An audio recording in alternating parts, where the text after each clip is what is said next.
राधे राधे। तो नैना के ब्लॉग में सभी का स्वागत है, सभी का वेलकम है। आशा करते सब अच्छे होंगे, मस्त होंगे, स्वस्थ होंगे कान्हा जी की कृपा से। तो मेरे चैनल में नए हो तो चैनल को सब्सक्राइब जरूर करें, ताकि जब भी मेरा नया ब्लॉग आए, वीडियो आए, सबसे पहले आपके पास आए।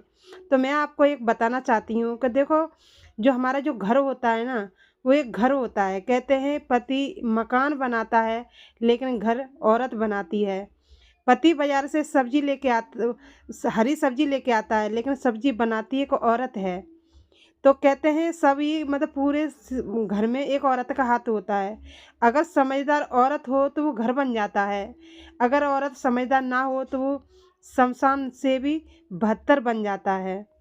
क्योंकि सबसे ज़्यादा समझदार होना है तो वो औरत को होना है। ठीक है, क्योंकि पूरा दिन जो काम करती है ना, एक औरत करती है।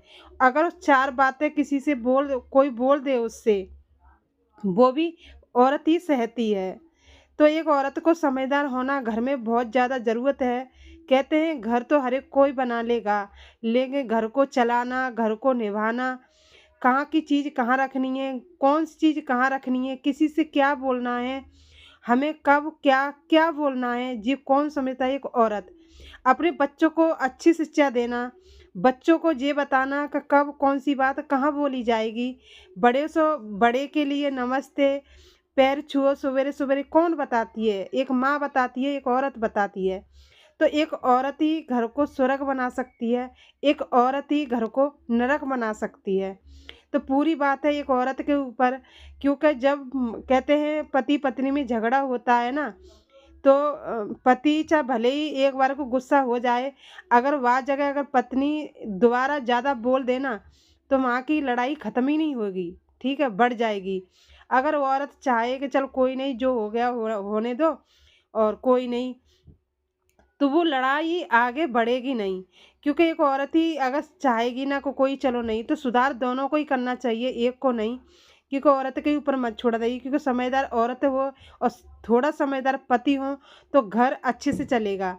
अगर ये नहीं कि औरत समझदार है और पति मतलब नहीं समझदार, तब भी घर नहीं चलेगा। तो समझदार दोनों को होना है। क्योंकि जब घर टूटता है ना, तो औरत का ही नहीं टूटता, पूरा घर बिखर के चूरा-चूर हो जाता है। तो मैं आपको बता दूँ कि देखो, सब मेरी जैसी दीदी हैं, बहनें हैं। अगर आपको घर में कोई दिक्कत है, अगर दोनों के बीच कोई लड़ाई है, झगड़े हैं, तो अपने तीसरों को तो मत बुलाओ। क्योंकि अगर तीसरा आएगा ना तुम दोनों के जीवन में, तो वो ही दरार पैदा कर देगा। दरार पैदा करेगा। चार बातें तुम्हारे मुंह पे बोलेगा, चार बातें तुम्हारे पति के मुंह पे बोलेगा। अब तुम्हारी जैसी बोलेगा उसके मुंह पे, और तुम्हारे मुंह पे बोलेगा पति की जैसी। लेकिन है तो तुम दोनों एक ही, ना पति अलग ना पत्नी अलग। तो इसलिए आप फैसला कर लो कि कोई लड़ाई करने से पहले हम तीसरे को बीच में नहीं लाएंगे। चाहे भले ही कितनी भी लड़ाई हो जाए, चाहे भले ही कितना भी हो जाए। पति पत्नी की लड़ाई होती कितनी देर है? थोड़ी सी देर। फिर बाकी तुम एक हो जाते हो और बुराई मिलती है दूसरे को। ठीक है, लेकिन इसी जगह ना तुम दोनों के मन मुटाव हो जाते हैं पति पत्नी के। तो आप ये फैसला करें कि अगर झगड़ा भी हुआ है ना, तो झगड़े का जिम्मेदार भी आप हो, पति पत्नी, और उस झगड़े को सुलझाओगे तुम ही। ठीक है, मुझे ज़्यादा अच्छा बोलना नहीं आता, पर कोशिश करूँगी कि मैं अच्छा से बोल सकूँ और अच्छे से समझा सकूँ। ठीक है, तो इसलिए मैं समझा रही हूँ कि मैं अपना जैसे घर अपने अच्छी तरह से करती हूँ, तो मैं अपने पति को भी अच्छी तरह से समझाती हूँ। क्योंकि देखो, हमें कहते हैं कि किसी ने भी, जो बड़े कहते हैं ना हमसे कि पत संभाल के रहो, और मतलब आपसे में लड़ाई कर लो। जो कमरा होता है ना, चार दीवार होती हैं, उसके में बैठ के कोई बातों को तो कर लो, बाहर को पता ना चले। जब वो बात घर से बाहर निकल जाती है ना, तो फिर वो बात घर की नहीं रह गई, वो बाहर की रह गई। ठीक है, तो ऐसा मतलब आप भी झगड़ा करो, अगर कुछ भी करो तो ऐसा करो कि बाहर वाले को पता ना चले। अगर यही बात बाहर वालों को पता चल जाती है ना कि आपके बीच लड़ाई और झगड़ा हुआ है, तो सच बता दूं, बाहर वाले हाथ सेकेंगे। क्योंकि तुम्हारी एक की चार भिड़ा भिड़ा के ऐसी मतलब लड़ाई करवाएंगे कि तुम दोनों में कभी एक नहीं होने देंगे। चाहे तुम्हारी लड़ाई सही, चाहे परिवार की लड़ाई सही, चाहे भाई भाई की लड़ाई सही, चाहे बहन भाई की लड़ाई सही, चाहे माँ बाप की लड़ाई सही, चाहे मियाँ बीवी की लड़ाई सही। चाहे पत्नी पत्नी की लड़ाई सही, क्योंकि बाहर वाले को जब पता चलता है ना कि इन दोनों में अगर दरार है कि लड़ाई है, तो वो मौका ढूंढते हैं कि इन दोनों में हमें हाथ सेकने के लिए। लेकिन आज के ज़माने में मैं बता दूं कि समझाने वाले तो बहुत कम हैं, आग लगाने वाले बहुत ज़्यादा हैं। तो इससे सावधान रहो, अपने परिवार को समझो। अगर कोई भी बात है तो बाहर मत जाने दो, अपने घर में ही सुलझा लो, तीसरे को पता ना चले, ठीक है। तो क्योंकि आज के ज़माने में कोई ऐसा नहीं है कि आप हंसी खुशी रहो। अगर पहली बात तो अपने घर की बातें किसी को मत बताओ, चाहे भले ही आप रूखी खा रहे हो, चटनी से खा रहे हो, सब्जी से खा रहे हो, भले ही तुम्हारे पास है दे दो, पर किसी को ये मत बोलो कि मेरे घर में आज सब्जी नहीं है, कि मेरे पति ने ये नहीं दिया। क्योंकि गरीबी थोड़े दिन की होती है, लेकिन जो दूसरा कोई दे देगा ना, तो ताने पूरी जिंदगी मारेगा। इसीलिए आप जो भी है, जैसा भी आप पति का है, खुश रहो उसमें। दूसरे के ऊपर ये मत करो कि मतलब एक दिन बोल दी और अपनी घर की बात दूसरे से बताओ। क्योंकि जब हम अपनी घर की बात दूसरे से बताते हैं ना, तो पहले तो वो सुन लेगा, फिर वही बात बाहरों से बोलेगा कि ये तो ऐसी है वैसी है, इसका पति ऐसा है वैसा है। लेकिन तुम्हें जब तक तुम्हें गुस्सा आएगी, जब तक तो तुम्हें अच्छी लगेगी, जब तुम्हें पति से मतलब जब बोलने लगोगी तो वही बात तुम्हें चुभने लगेगी, क्योंकि बाहर वाले को तो मौका मिल जाएगा। तो इसलिए अपनी बात किसी से शेयर मत करो, अपनी बात अपने तक ही रखो। क्योंकि आज के ज़माने में हंस के पूछने वाले हैं, और मतलब रो रो के पूछ लेंगे और हंस के आपको आपकी बेइज्जती कर देंगे, ठीक है। आप जो भी करो, अच्छा करो बुरा करो, कम खाओ या ज़्यादा खाओ, अपने घर में रहो, लड़ाई करो झगड़ा करो। लड़ाई कितनी देर की होती है? थोड़ी देर की। तो इससे अच्छा है क्योंकि अपने गुस्से को शांत करो। जब आपका गुस्सा शांत हो जाए तब किसी से बात करो, और जब तक आपका गुस्सा शांत ना हो किसी से बात मत करो, ठीक है। क्योंकि आप गुस्से में तो बोल दोगे, लेकिन वही बोला हुआ शब्द तीर की तरह फिर बाद में चुभता है।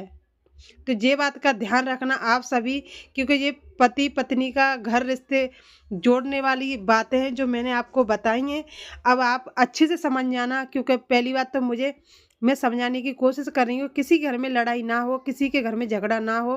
क्योंकि छोटी छोटी बातों पे झगड़ा हो जाते हैं। पहली बात तो आप थोड़ी सी बात को सहना सीखे। अगर सामने वाला गुस्सा आए, अपने के तुम्हारे पति ऐसे गुस्सा वाले हैं, तो आप चुप रहो, चाहे भले ही आपकी गलती नहीं है तब भी चुप रहो। क्योंकि आप चुप रहोगे तो बात आगे नहीं बढ़ेगी।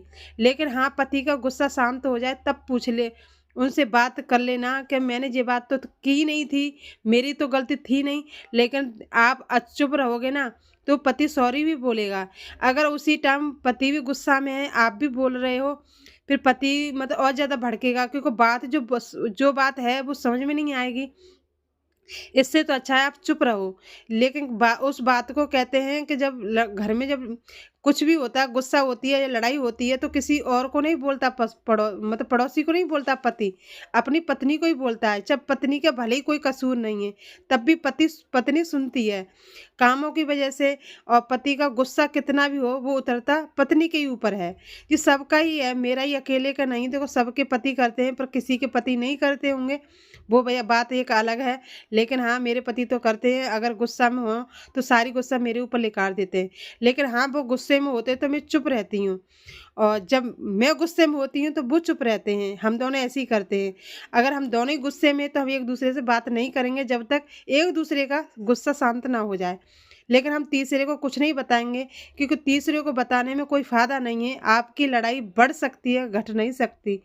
तो आप आगे से ध्यान रखें, अपनी घर के बात को कोई लीक ना करें। जब भले ही आपके घर चटनी रोटी है, उसे खा के सो जाना, पर किसी के आगे हाथ मत फैलाना। क्योंकि आज तो तुम ले लोगे किसी पैसे, लेकिन वही 4 आदमी बोलेगा कि तेरे घर आटा नहीं था, मैंने तुझे दिया था।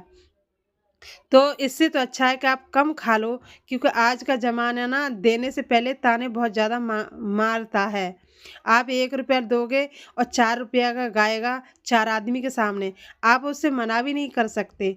तो आप मेहनत करें, चाहे 1 रुपया कमाएं, चाहे 2 रुपया कमाएं, खुद का कमाएं, मेहनत करें। और चाहे रूखी रोटी है, चटनी रोटी है, सब्जी रोटी है, उसे खाएं, अपने घर पर मस्त रहें, अच्छे से रहें। किसी की होड़ ना करें, क्योंकि होड़ में दिखावे में दुनिया पीछे रह गई। तो मिलते हैं अगले ब्लॉग में।